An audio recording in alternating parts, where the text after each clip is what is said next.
ನಿನ್ನೆ ಬೆಳಿಗ್ಗೆ ಒಂದು ನಮ್ಮ ಕಂಟ್ರೋಲ್ ರೂಮ್ಗೆ ಕಾಲ್ ಬಂದಿತ್ತು.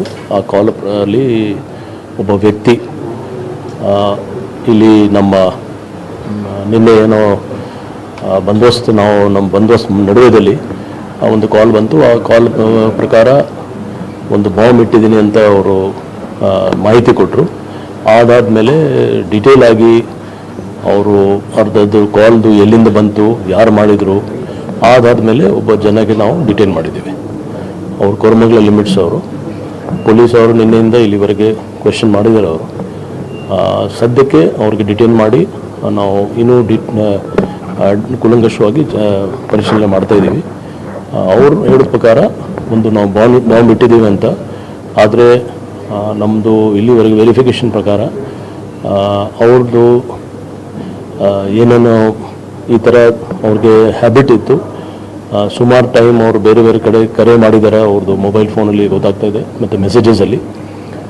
ಸೊ ನಾವು ಪರಿಶೀಲನೆ ಮಾಡ್ತಾಯಿದ್ದೀವಿ ಯಾಕೆ ಈ ಥರ ಮಾಡಿದ್ದಾರೆ. ಬಟ್ ಆ್ಯಸ್ ಆಫ್ ನಾವು ಇದು ಒಂದು ಹೋಕ್ಸ್ ಕಾಲ್ ಅಂತ ಹೇಳ್ಬೋದು.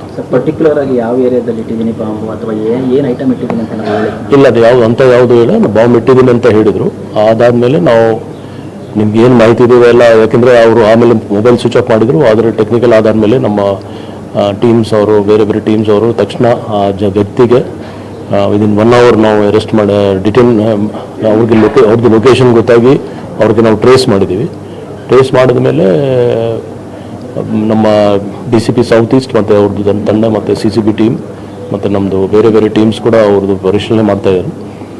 ಅವರು ಹೇಳಿದ ಪ್ರಕಾರ ನಾವು ಬಾಂಬ್ ಇಟ್ಟಿದ್ದೀವಿ. ಬಟ್ ಇಂಥ ಮಾಹಿತಿ, ಫಾಲ್ಸ್ ಇನ್ಫಾರ್ಮೇಷನ್ ಮತ್ತು ಥ್ರೆಟ್ ಮಾಡೋದು, ಹೋಕ್ಸ್ ಕಾಲ್ ಮಾಡೋದು, ಅದು ಎಲ್ಲ ಒಂದು ಸೀರಿಯಸ್ ಅಫೆನ್ಸ್ ಇದೆ. ಆ ನಿಟ್ಟಿನಲ್ಲಿ ನಾವು ಅವ್ರಿಗೆ ಡಿಟೈನ್ ಮಾಡ್ತೀವಿ.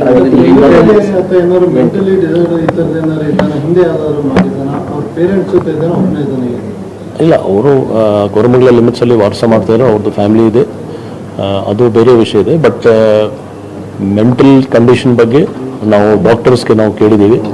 ಅವ್ರದ್ದು ಹಳೆ ರೆಕಾರ್ಡ್ಸ್ ಕೂಡ ನಾವು ತೊಗೊಂಡಿದ್ದೀವಿ.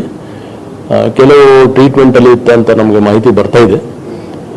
ಯಾರು ಸಂಬಂಧಪಟ್ಟ ಡಾಕ್ಟರ್ ಟ್ರೀಟ್ ಮಾಡ್ತಾರೆ ಅವ್ರಿಗೆ ಪರೀಕ್ಷೆ ಕೂಡ ನಾವು ಕೇಳ್ತೀವಿ, ಡೀಟೇಲ್ಸ್ ಕೇಳ್ತೀವಿ. ಅದಕ್ಕೋಸ್ಕರ ನಾವು ಪೊಲೀಸ್ ಕಸ್ಟಡಿ ತೊಗೊಳ್ತಾ ಇದ್ದೀವಿ.